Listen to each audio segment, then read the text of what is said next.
दोस्तों नमस्कार, स्वागत है आपका यूट्यूब चैनल एबीटेक में। आज है 11 मार्च 2024 और जान लेते हैं आज की महत्वपूर्ण खबरें जो आज के प्रमुख समाचार पत्रों पर छाई हुई हैं और आप लोगों के लिए बहुत ही इम्पोर्टेंट हैं। सबसे पहले यहाँ पर देखिए अपडेट है कि नए आयोग का गठन न होने से किया प्रदर्शन। राज्य शिक्षा सेवा चयन आयोग अब तक अस्तित्व में नहीं आया है। इसमें अध्यक्ष और सदस्य चयन के लिए दिसंबर में ही आवेदन मांगे गए थे, लेकिन आवेदन आने के बाद स्क्रीनिंग प्रक्रिया पूरी हो चुकी है। आगे की प्रक्रिया जो है शासन में लंबित है। आयोग का गठन नहीं होने से बेसिक से लेकर के उच्च शिक्षा तक के शिक्षण संस्थानों में शिक्षक भर्ती की प्रक्रिया शुरू नहीं हो पा रही है। आयोग का गठन न होने से युवाओं में आक्रोश है।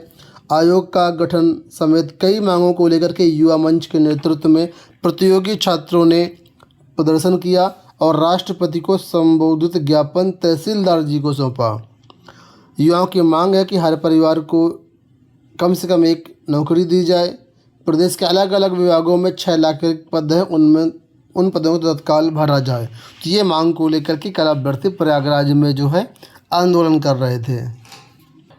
छात्रों को आशंका है कि अगर आचार संहिता लागू हो गई तो नया आयोग का गठन जो है फंस जाएगा और ऐसे में फिर से जो है आगामी कम से कम 6 महीने के लिए जो है इसमें भर्तियां ठप हो जाएंगी। तो अगर ये आयोग बन जाता है तो कहीं ना कहीं इंटरनल प्रोसेस जो है वो शुरू हो जाएगी, जैसे कि एक्सपर्ट पैनल हायर करना, वेबसाइट बनाना, नए आयोग की प्रश्न पत्र वगैरह तैयार करना, टीजीटी पीजीटी परीक्षाओं के इनमें कोई दिक्कत नहीं है। और जैसे ही चुनाव समाप्त होता है उसके बाद एग्ज़ाम डेट जारी करके जो है एग्ज़ाम करवा लिए जाएंगे। तो आयोग का गठन होना बहुत ज़रूरी है, लेकिन सरकार इस पर ध्यान नहीं दे रही है और समय बीतता जा रहा है। केवल अभी हाल ही में पुलिस भर्ती पेपर लीक हुआ था जिसकी परीक्षा रद्द की गई और अब यहाँ पर देखिए बताया गया है कि सिपाही भर्ती की दोबारा परीक्षा ऑनलाइन कराने पर मंथन। सिपाही भर्ती की परीक्षा में गड़बड़ी के बाद अब दोबारा लिखित परीक्षा कराने की तैयारी में जुटा उत्तर प्रदेश पुलिस भर्ती प्रोन्नति बोर्ड अब ऑनलाइन परीक्षा के विकल्प पर भी विचार कर रहा है। सूत्रों के मुताबिक उच्चाधिकारी दोबारा होने वाली लिखित परीक्षा के फुल प्रूफ बनाने के लिए सारी संभावनाओं को टटोल रहे हैं। ऐसे में यदि परीक्षा कराने की जिम्मेदारी किसी अन्य सरकारी संस्थान को दे दी जाए तो हैरानी की बात नहीं होगी। दरअसल सिपाही भर्ती की परीक्षा में गड़बड़ी के बाद बिना सेंधमारी के दोबारा परीक्षा कराना बोर्ड के लिए एक मुसीबत का सबब बन चुका है। अधिकारी इस बात को लेकर के हल्कान हैं कि दोबारा परीक्षा आयोजित करने के दौरान paper leak gang, solver gang, नकल माफिया से कैसे बचा जाए। वहीं परीक्षा कराने वाली कार्यदायी एजेंसी का चयन भी दोबारा होना है, जिसके लिए किसी निजी एजेंसी को मौका देने की हिम्मत अधिकारी जुटा नहीं पा रहे हैं। कई अधिकारियों का मत है कि भर्ती बोर्ड को दिल्ली पुलिस आदि की तरह परीक्षा कराने वाले किसी सरकारी या संस्था की सेवाएं लेनी चाहिए जिनके पास पेपर लीक आदि पर अंकुश लगाने के पुख्ता इंतजाम हों। तो अब सिपाही भर्ती जो है हो सकता है ऑनलाइन कराई जाए। यहाँ पर देखिए अपडेट है कि आरओ, एआरओ व पीसीएस के मुख्य परीक्षाएं भी टलेंगी। आपने देखा कि आरओ, एआरओ की प्रारंभिक परीक्षा रद्द की गई, री एग्ज़ाम इसका होना इसके अलावा पीसीएस परीक्षा भी स्थगित की गई। ठीक है, तो इसकी जो मेंस एग्ज़ाम से डेट हैं वो भी आगे पोस्टपोन्ड होंगी, क्योंकि जब प्री नहीं हुआ तो मेंस कैसे हो सकता है। तो पहले तो प्री होगा और प्री फ़िलहाल अभी जून जुलाई के पहले होना नहीं है। तो उसी के बारे में अपडेट दिया गया कि आरओ, एआरओ पेपर लीक 2023 निरस्त किए जाने और उसके बाद पीसीएस प्रारंभिक परीक्षा 2024 स्थगित किए जाने की से दोनों भर्तियों की मुख्य परीक्षाओं का टलना तय हो गया है। आयोग ने पीसीएस 2024 की परीक्षा जुलाई में संभावित बताई है, और जबकि आरओ, एआरओ की पुनर्परीक्षा को लेकर के स्थिति अभी स्पष्ट नहीं है। आरओ, एआरओ के 411 पदों पर भर्ती के लिए प्रारंभिक परीक्षा 11 फरवरी को थी। परीक्षा से पहले ही पेपर लीक हो जाने के बाद पेपर को रद्द किया गया। तो कुल मिलाकर के अब ये दोनों भर्ती की मुख्य परीक्षाएं जो हैं वो टलनी तय है। यहाँ पर देखो अपडेट है कि केंद्रीय विश्वविद्यालय में नामांकन को प्रवेश परीक्षा आज से 28 मार्च तक अलग अलग तिथि और शिफ्ट में होगी परीक्षा। यहाँ पर अपडेट है CUET PG को लेकर के।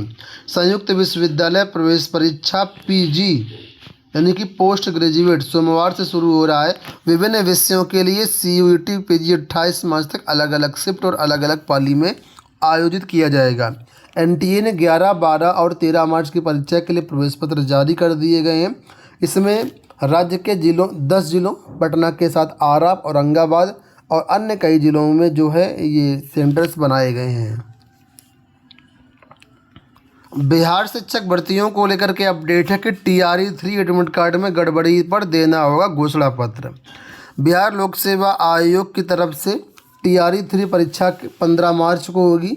पहली पाली में सुबह 9:30 से 12 बजे तक होगी। इसमें शिक्षा विभाग के मध्य विद्यालय के वर्ग 6 से 8 विषयों की परीक्षा होगी। दूसरी पाली में दोपहर 2:30 से शाम 5 बजे तक परीक्षा होगी। इसमें शिक्षा विभाग की कक्षा 1 से 5 तक के लिए सभी विषयों की परीक्षा होगी। साथ ही SC ST वेलफेयर डिपार्टमेंट 1 से 5 के लिए भी सामान्य विषय की परीक्षा होगी।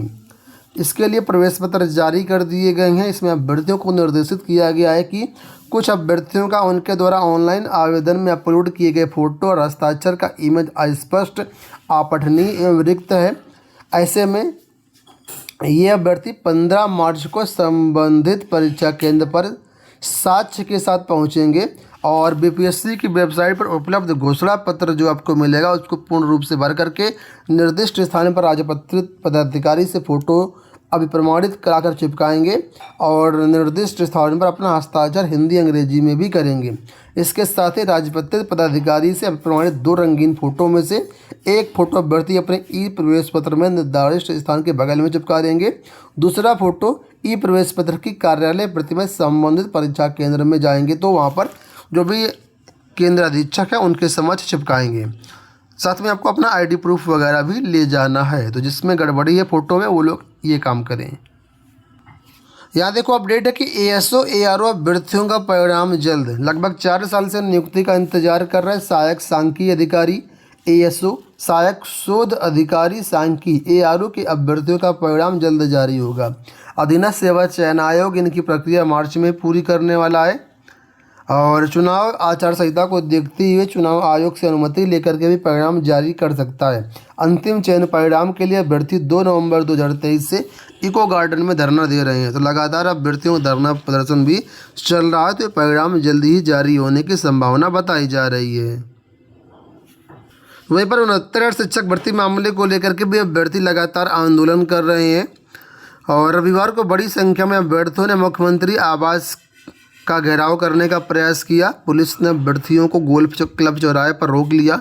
इस पर अभ्यर्थी वहीं सड़क पर धरने पर बैठ गए। धरने को लेकर के अभ्यर्थियों और पुलिस के बीच नोक-झोंक झड़प भी हुई।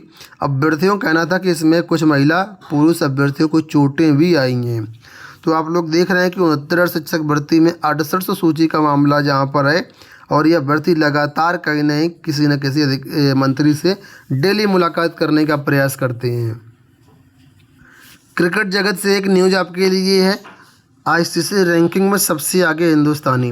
तीनों प्रारूपों में नंबर 1 बना भारत। टेस्ट में ऑस्ट्रेलिया को पछाड़ा। तो चाहे वनडे हो, टेस्ट हो या T20 हो, तीनों फॉर्मेट में जो है इंडिया नंबर 1 बन चुका है। उम्मीद करेंगे वीडियो आपको आज का पसंद आया होगा। इस वीडियो में इतना ही। धन्यवाद।